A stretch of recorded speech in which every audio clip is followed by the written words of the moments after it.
আমাদের পিতা হচ্ছেন আদম আলাইহিস সালাম, যিনি বানর ছিলেন না, মানুষ ছিলেন। এক। আর 2 নাম্বার, আমরা এই দুনিয়াতে বিবর্তনবাদের মধ্য দিয়ে আসি নাই, সরাসরি জান্নাত থেকে আসছি। আল্লাহ পাক আদম আলাইহিস সালামকে জান্নাত থেকে দুনিয়াতে পাঠিয়েছে, জান্নাত থেকে সরাসরি দুনিয়াতে পাঠিয়েছে। বরং কোরআন এর উল্টা কথা বলেছে। কি কথা? কোরআন সূরা বাকারায় বলছে একটা জাতি ছিল, তার নাম বনু ইসরাইল। কি নাম? এই বনু ইসরাইলের মধ্যে একটা দলকে আল্লাহ পাক বলেছিলেন শনিবারের দিনে মাছ ধরবে না। কি বলেছেন? শনিবারে, এই যে সাগর আছে আপনাদের মনে করেন, এই শনিবারে মাছ ধরবে না।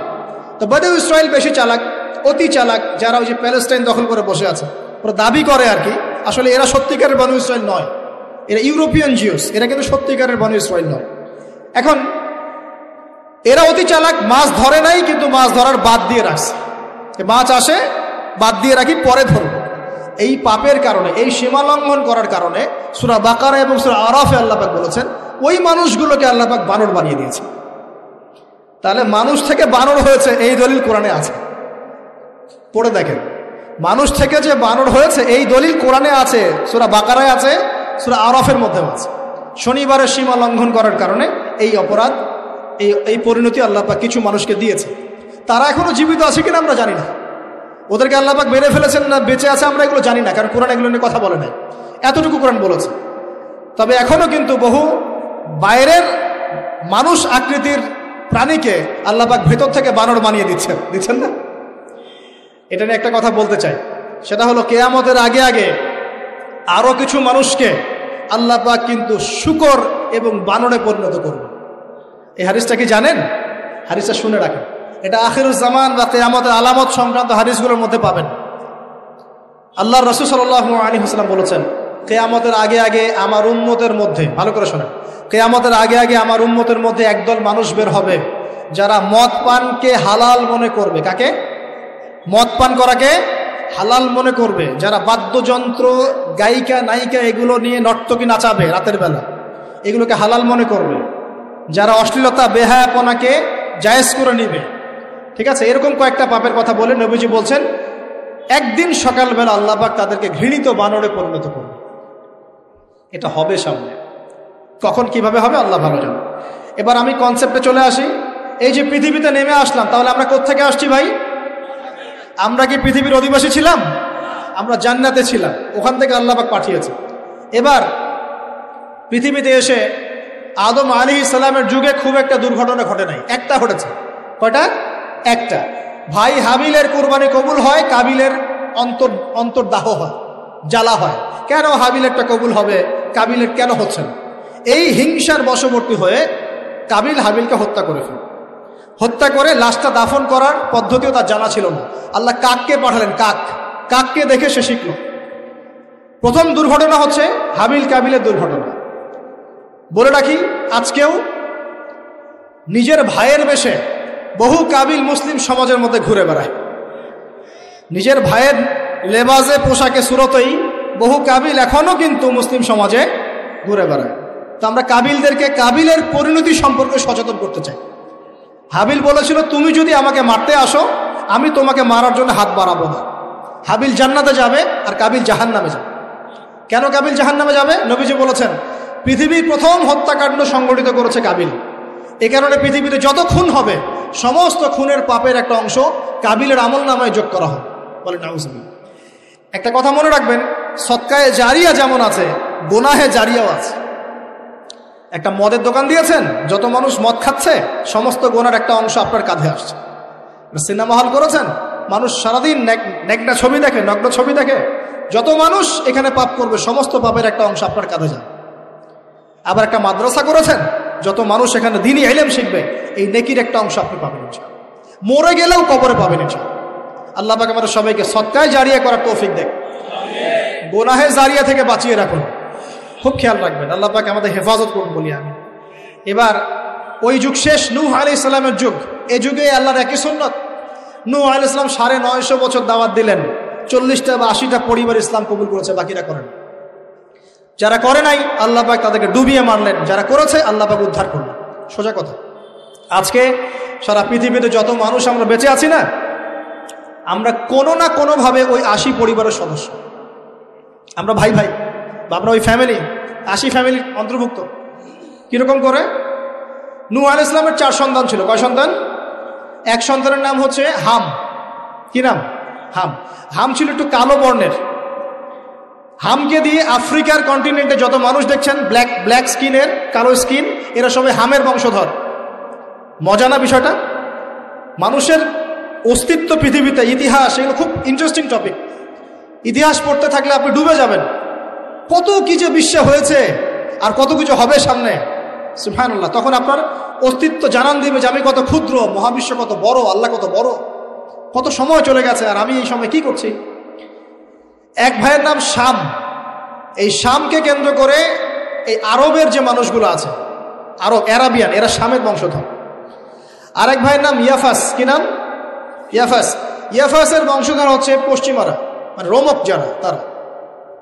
আরেক ভাইয়ের নাম ছিল কেনান। কি নাম? কেনান। এ ইমান নিয়ে আসে নাই, ওই যে প্লাবনে ডুবে মরে গেছে। মরে যাওয়ার পরে আদম আলাইহিস সালাম বলেছিল, আল্লাহ আমার পরিবারের অন্তর্ভুক্তকে মাফ করে দাও। আল্লাহ বলেছেন, লাইসা মিন আহলিক, সে তোমার পরিবারের কেউ না। নবীর সন্তান হয়েও, নবীর সন্তান হওয়ার পরেও ইমান না আনার কারণে সে জাহান্নামে গেছে। আর আমরা আর কি এমন মানুষ, অমুক আলেমের সন্তান, অমুক বক্তার সন্তান, হ্যাঁ, অমুক পীরের নওয়াবজাদা, অমুক তমুক, এইসব বড়াই করে লাভ নেই। আমল, আকীদা, ঈমান যদি ঠিক না থাকে, আমাদের বংশ পরিচয় আমাদেরকে বাঁচাতে পারবে, আমাদের দেশ, জাতীয়তাবাদ, বর্ণ বাঁচাতে পারবে। যার যার কবরে তাকে তাকে যেতে হবে। নিজের আমল নিয়ে ফিকির করেন, নিজের কবর নিয়ে ফিকির করেন, অন্যের দিকে চোখ দেওয়া বন্ধ করেন, আগে নিজের কবরের ফিকির করেন। আল্লাহ পাক সবাইকে তৌফিক এনায়েত করুন। যারা বুদ্ধিমান তারা নিজেকে নিয়ে ব্যস্ত থাকে, যারা অহংকারী, উদ্ধত, এরা মানুষের পিছনে পড়ে থাকে। আল্লাহ পাক আমরা সবাইকে নিজের চেহারা আয়নায় দেখার তৌফিক দান করুন। হ্যাঁ প্রিয় ভাইরা, নূহ আলাইহিস সালামের যুগ চলে গেল, 950 বছর দাওয়াত দেওয়ার পরে এই পরিণতি হয়েছে। এরপরে আসছে ইব্রাহিম আলাইহিস সালামের সময়। আল্লাহ পাক তাকে উদ্ধার করেছেন, অগ্নি পরীক্ষা থেকে বাঁচিয়েছেন, নমরুদকে আল্লাহ পাক ধ্বংস করেছেন। আল্লাহ পাক এরপরে এনেছেন আদ জাতি। আদ জাতির হুদ আলাইহিস সালাম এবং তার অনুসারীদেরকে আল্লাহ পাক বাঁচিয়েছেন, বাকিদেরকে ধ্বংস করে দিয়েছেন ঝড় দিয়ে, বায়ু প্রবাহ দিয়ে। সামুদ জাতি এসেছে, সামুদ জাতিকে আল্লাহ পাক ধ্বংস করেছেন বজ্রপাত দিয়ে, বিদ্যুৎ দিয়ে। আর সালেহ আলাইহিস সালাম এবং তার অনুসারীদেরকে বাঁচিয়ে দিয়েছে। ফেরাউনের যুগ এসেছে, আল্লাহ পাক মূসা আলাইহিস সালাম এবং বনু ইসরাইলকে বাঁচিয়েছেন, ফেরাউনকে ডুবিয়ে মেরেছেন লোহিত সাগরে। ঈসা আলাইহিস সালামের যুগ আসছে, একই সুন্নাত। ঈসা আলাইহিস সালামকে আল্লাহ পাক শুধু রক্ষাই করেন নাই, নিজের কাছে উঠিয়ে নিয়েছেন। সুবহানাল্লাহ। তিনি আবারও আসবেন পৃথিবীতে ইনশাআল্লাহ। যতদিন না তিনি আসছেন এবং এই পৃথিবীতে 40 বছর রাজত্ব না করছেন, কিয়ামত হবে না ইনশাআল্লাহ। যতদিন পর্যন্ত ঈসা আলাইহিস সালাম আবার ব্যাক না করছেন এবং এই জেরুজালেম থেকে সারা বিশ্বে খিলাফা কায়েম না করছেন, 40 বছর শাসন না চালাচ্ছেন, কিয়ামতও হবে না ইনশাআল্লাহ। এটা সামনে অপেক্ষা করছে। এবং নবী সাল্লাল্লাহু আলাইহি ওয়াসাল্লামের যুগে আবু জাহেল, আবু লাহাব বা সাহেবাদেরকে আল্লাহ পাক ধ্বংস করেছেন, আল্লাহর নবী এবং সাহাবীদেরকে আল্লাহ পাক সম্মানিত করেছেন। আপনি কি পুরো হিস্ট্রির মধ্যে একটা সুন্নত দেখতে পাচ্ছেন, কমন সুন্নত? কি সুন্নত? প্রত্যেক যুগে যুগে যারাই আল্লাহর ওই যে বিধান মেনে চলেছে, সমকালীন নবী রাসূলদের আনুগত্য করেছে, আল্লাহ পাকের আনুগত্য করেছে, আল্লাহ পাক তাদেরকে উদ্ধার করেছেন দুনিয়াতেও পরকালে। প্রত্যেক যুগে যুগে যারাই আল্লাহকে মানে নাই, রাসূলকে মানে নাই, আল্লাহর আসমানি কিতাবকে মানে নাই, বিরুদ্ধাচরণ করেছে, কুফরি করেছে, শিরক করেছে, আল্লাহ পাক সবাইকে ধ্বংস করে দিয়েছেন, কারো কোনো পরোয়া করে। এই সিলসিলা আজও অব্যাহত আছে, আগামীতেও থাকবে ইনশাআল্লাহ। এখন আমরা যারা এখন বেঁচে আছি, আমরা নবী সাল্লাল্লাহু আলাইহি ওয়াসাল্লামের ইন্তেকালের প্রায় 1450 বছর পরের মানুষ। আল্লাহর নবী এসেছেন এমন সমাজে, যে সমাজে শিরকের পাপ চলছে, সুদের পাপ চলছে, দুর্নীতি চলছে, আপনার কন্যা সন্তানকে জীবিত হত্যা করা হচ্ছে, আপনার মাদক দ্রব্যের সয়লাভ চলছে, মেয়েদের অধিকার দেওয়া হচ্ছে না, হ্যাঁ, গোত্রীয় হানাহানি চলছে। ওই সমাজটাকে তিনি 23 বছরের মধ্যে পাল্টে ফেললেন। কত বছর? 23 বছর। কিভাবে পাল্টালেন? উত্তর, তিনি প্রথমে জ্ঞানের চর্চা করেছেন। কিসের চর্চা? জ্ঞানের। আল্লাহ পাক প্রথম ওহী নাযিল করেছেন, ইকরা বিসমি রাব্বিকাল্লাযী খালাক, পড়ুন আপনার রবের নামে যিনি আপনাকে সৃষ্টি করেছেন। নবী সাল্লাল্লাহু আলাইহি ওয়াসাল্লাম, সাহাবীগণ কোরআনের 6টা হক আদায় করেছেন। কয়টা হক? 6টা। তারা কোরআন পড়া শিখেছেন। আমরা সবাই কোরআন পড়া শিখবো তো ইনশাআল্লাহ? তারা কোরআনের অর্থ শিখেছেন। আমরা কোরআনের অর্থ শিখবো তো ইনশাআল্লাহ? তারা কোরআনের আদেশগুলো মেনেছেন। আমরা কোরআনের সব আদেশ মানব তো ইনশাআল্লাহ? তারা কোরআনের সমস্ত নিষেধগুলো বর্জন করেছেন। আমরা নিষেধ বর্জন করবো তো ইনশাআল্লাহ? তারা কোরআনের দাওয়াত মানুষের কাছে পৌঁছে দিয়েছেন। আমরা কোরআনের দাওয়াত দিব তো ইনশাআল্লাহ। এবং 6 নাম্বার, তারা কোরআনের বিধানগুলোকে বাস্তবায়ন করেছেন। আমরাও বাস্তবায়নের চেষ্টা করবো তো ইনশাআল্লাহ। এই 6টা হক আদায়ের ফলে 23 বছরের ব্যবধানে জাহেলি মক্কা একদম সোনালী মক্কায় পরিণত হয়েছে। 23 বছর পরের মক্কায় আপনি কোনো সুদ পাবেন, কোনো শিরক পাবেন, কোনো মূর্তি পূজা পাবেন, কোনো মেয়ের অপমাননা পাবেন, কোনো জেনা, কোনো ব্যভিচার, কোনো ধর্ষণ, কিচ্ছু পাবেন? 23 বছর পরের মক্কায় কোনো পাপ পাবেন না। কিভাবে সমাজ পরিবর্তন হলো? এই কোরআনের হক আদায়ের মধ্য দিয়ে হয়েছে, নবীর সুন্নাত প্রতিষ্ঠার মধ্য দিয়ে হয়েছে। এরপর কি থেমে গিয়েছিল? উত্তর না। এরপর আবু বকর সিদ্দিকের যুগ এসেছে, প্রায় 2 থেকে 2.5 বছর তিনি শাসন কার্য চালিয়েছেন। ওই যুগে কি মানুষ আবার খারাপ হয়ে গিয়েছিল? উত্তর না, বরং ইসলাম আরো বেগবান হয়েছে আলহামদুলিল্লাহ। এরপর এসেছে উমর রাদিয়াল্লাহু আনহুর যুগ। কত বছর? প্রায় 10 বছর। কত বছর? 10 বছর। এই 10 বছরে কি মুসলিমরা আবার খারাপ হয়ে গিয়েছিল? উমর রাদিয়াল্লাহু আনহুর কোর্টের মধ্যে কি প্রতিদিন কেস আসতো? সারা বছরে একটা কেসও আসতো না। মানুষ এত ভালো ছিল, সারা বছরে একটা কেসও আসতো না। বরং যারা রাষ্ট্রীয় পর্যায়ে দায়িত্বশীল ছিল তারা এসে বলতো যে আমাদের ভাতাগুলো বন্ধ করে দেন, বসে বসে বেতন দিব কেন, কোনো তো কেসই আসে না, বসে থাকবো কেন? এরকম সমাজ ছিল।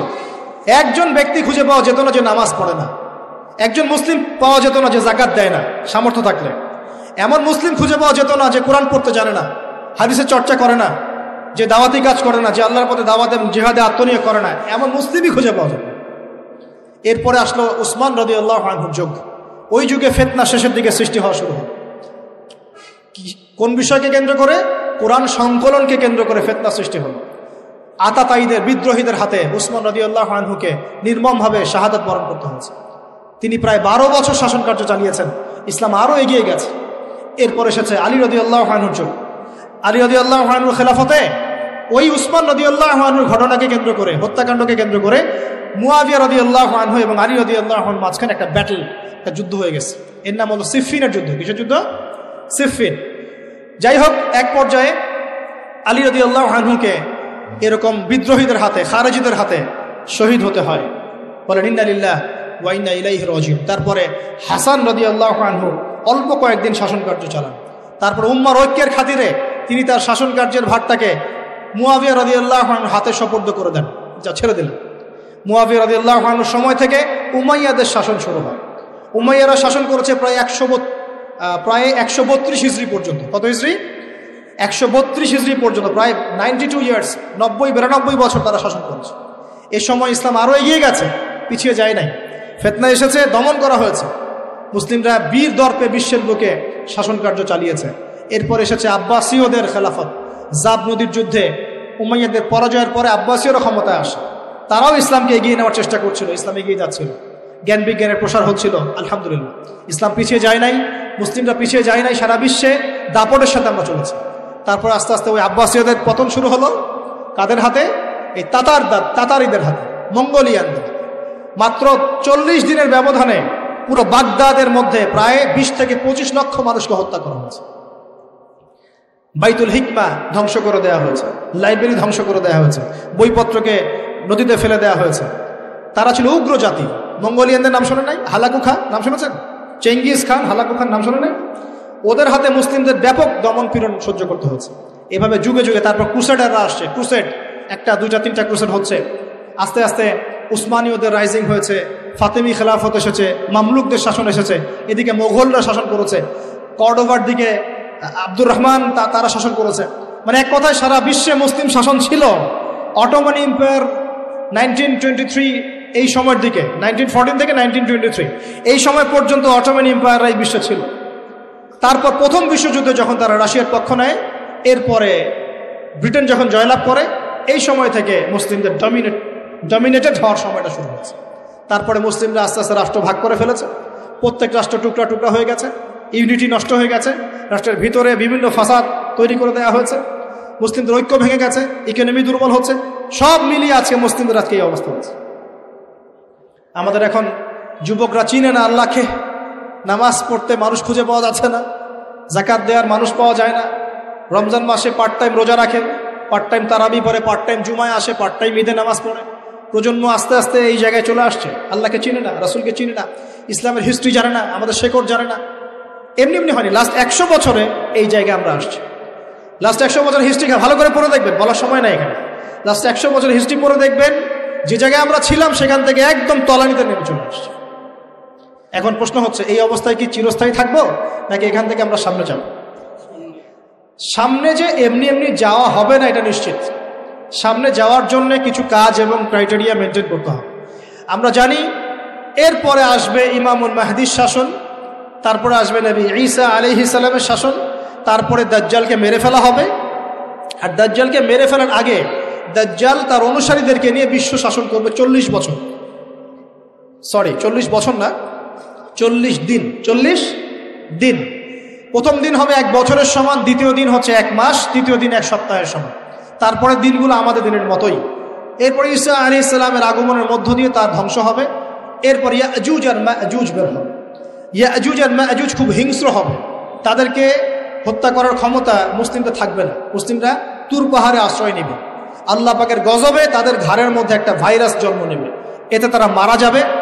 বড় বড় নখরওয়ালা প্রাণী আল্লাহ পাঠাবেন, পাখি, এরা এসে এদেরকে উঠিয়ে উঠিয়ে কোনো জায়গায় ফেলে দিবে, মহাবিশ্বের কোনো এক জায়গায় এনে ফেলে দেবে। তারপর আল্লাহ পাক বৃষ্টি বর্ষণ করবেন, প্রচুর বৃষ্টি বর্ষিত হবে এবং বিশ্বের এই জমিনটা উর্বর হবে। তখন একটা ডালিম দেখেছেন, ডালিম, একটা ডালিম একটা পরিবার খাবে। একটা ডালিমের খোসার মধ্যে একটা পরিবার আশ্রয় নিতে পারবে। এত বড় বড় ফসল হবে। 40 বছর ঈসা আলাইহিস সালাম এই বিশ্বকে শাসন করবেন ন্যায়ের ভিত্তিতে, আদালতের ভিত্তিতে। ঘাটে মহিষে 1 ঘাটে পানি খাবে, বাঘে মহিষে 1 ঘাটে পানি খাবে, কেউ কারো উপর জুলুম করবে না। এরপর তার বিয়ে শাদী হবে, সন্তান হবে এবং তার ইন্তেকালও হবে স্বাভাবিকভাবে, এবং তাকে দাফন করা হবে নবী মুহাম্মদ সাল্লাল্লাহু আলাইহি ওয়াসাল্লামের কবরের পাশে, রওজার পাশে। এরপরে মানুষ আবার খারাপ হওয়া শুরু করবে। এতটা খারাপ হবে যে মানুষ রাস্তার মোড়ে মোড়ে জেনা ব্যভিচারে লিপ্ত হবে, না কুকুর শিয়ালের মতো। এই অবস্থায় পশ্চিম দিক থেকে সূর্য উঠবে এবং ব্যবসায়ী ব্যবসা করতে বসেছে, কাপড় খুলেছে, এই কাপড় গুটিয়ে নেওয়ার আগে কিয়ামত হয়ে যাবে। একজন ব্যক্তি পানির বোতল খুলেছে, পানি মুখে দেওয়ার আগেই কিয়ামত হয়ে যাবে। একজন ব্যক্তি বাসা থেকে বের হয়েছে, বাসায় ফেরত যাওয়ার আগে কিয়ামত হয়ে যাবে। উটকে পানি পান করানোর আগে কিয়ামত হয়ে যাবে। ওই সময় তওবার দরজা বন্ধ হয়ে যাবে। এই ইসরাফিল আলাইহিস সালাম সিংহায় ফুঁক দিয়ে দিবেন, মহাবিশ্ব ধ্বংস হয়ে যাবে। আল্লাহ পাক দ্বিতীয় ফুৎকারের মধ্য দিয়ে আবার সবাইকে উঠাবেন এবং এই দুনিয়ার জীবনে আমরা যে কাজগুলো করেছি এর হিসাব আমাদেরকে দিতে হবে। সেদিন যদি আমরা আল্লাহর কাছে প্রত্যেকটা কাজের হিসাব দিতে পারি, কোরআন সুন্নাহর উপর থাকতে পারি, আল্লাহর বিধিবিধান মেনে চলতে পারি, এই কারাগারের জীবনে আল্লাহর বিধান মেনে চলতে পারি, ইনশাআল্লাহ যেই জান্নাত থেকে আসছি আবার সেখানে ফিরে যাবো। আর যদি ওই দিন আমরা হিসাব দিতে ব্যর্থ হই, আল্লাহ না করুক, তাহলে ওই ইবলিসের সাথে, তার অনুসারীদের সাথে আমাদের সবাইকে জাহান্নামে থাকতে হবে বলে নাউজুবিল্লাহ। এভাবে হিস্ট্রি শুরু হয়েছে, হিস্ট্রি শেষ হবে। এই দুনিয়া চিরস্থায়ী হবে না, আর আমাদের অবস্থা এমন থাকবে না। এখন শেষ কথা হচ্ছে, এই অবস্থা থেকে উত্তরণের জন্য আমাদের কি করণীয় হচ্ছে? উত্তর, আমাদের প্রথম দরকার জ্ঞান চর্চা। কি দরকার ভাই? জ্ঞান চর্চা। প্রচুর জ্ঞান চর্চা প্রয়োজন, জ্ঞান নাই কিছুই করতে পারবে না। দ্বিতীয় কাজ হলো আমাদের সবার দরকার জানা অনুযায়ী আমল করা। জানা অনুযায়ী আমল করা, যে যত বেশি জানি আমল করার চেষ্টা করি, আল্লাহ পাক তৌফিক দান করুন। এরপর দরকার আদর্শ পরিবার গড়ে তোলা। পারিবারিক আদর্শ সুন্দর হলে পরে সমাজটা সুন্দর হবে ইনশাআল্লাহ। আল্লাহ পাক আমাদের সবাইকে আদর্শ পরিবার গড়ার তৌফিক দান।